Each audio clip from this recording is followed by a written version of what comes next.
com um acessório na testa.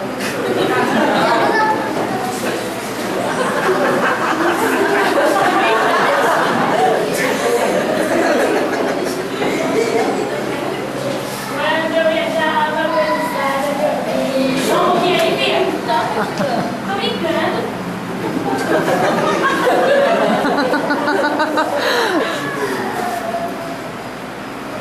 Ai, João, vamos bater uma bolinha na quadra? Só se for agora.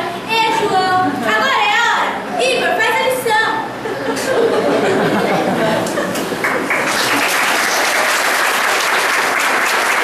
Aqui todo dia, na hora do lanche, eu falo, dá um pedacinho aí, dá um pedacinho aí, dá um pedacinho aí, dá um pedacinho aí, não precisa não, filho, brincadeira. E aí as professoras adoram o João, né? Porque ele entra no meio da sala, aí as crianças começam, vamos jogar uma bola? Vamos brincar, não sei o quê? Vamos lá. Se fosse por ele, tirava todo mundo da sala, né?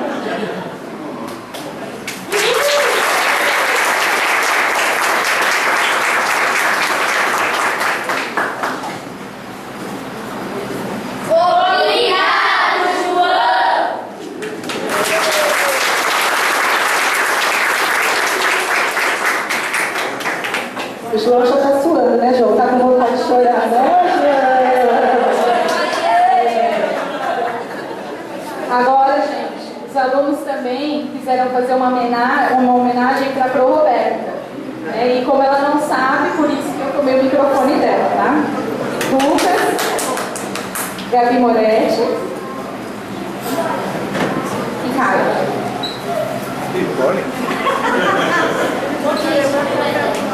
Pro Roberto, há tantos anos que você está com a gente, né? A gente considera uma das melhores professoras da escola. Nós do quinto ano amamos muito você e... é isso. Roberta, você sempre esteve do nosso lado.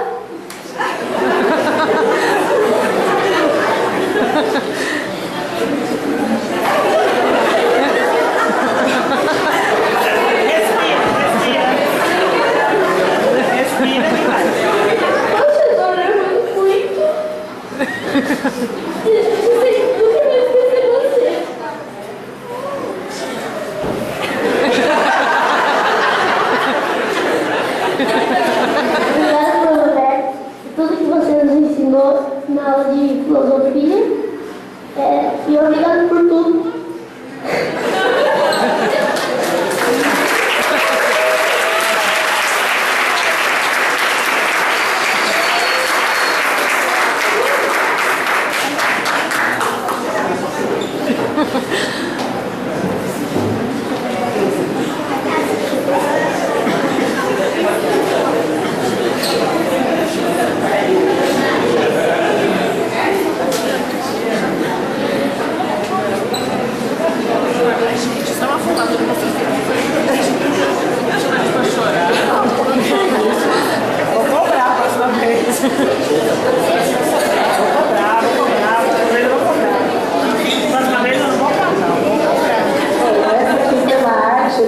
Aprontaram. E assim, gente, vocês sabem que vocês são muito especiais pra mim, né? Vocês vão estar sempre no meu coração e a gente vai continuar sendo amigos, porque felizmente eu tenho a Gabi nessa turma maravilhosa e a gente vai continuar tendo amizade por conta disso também. Agradeço de coração, vocês são lindos em todos os sentidos, eu amo vocês muito, muito mesmo, tá?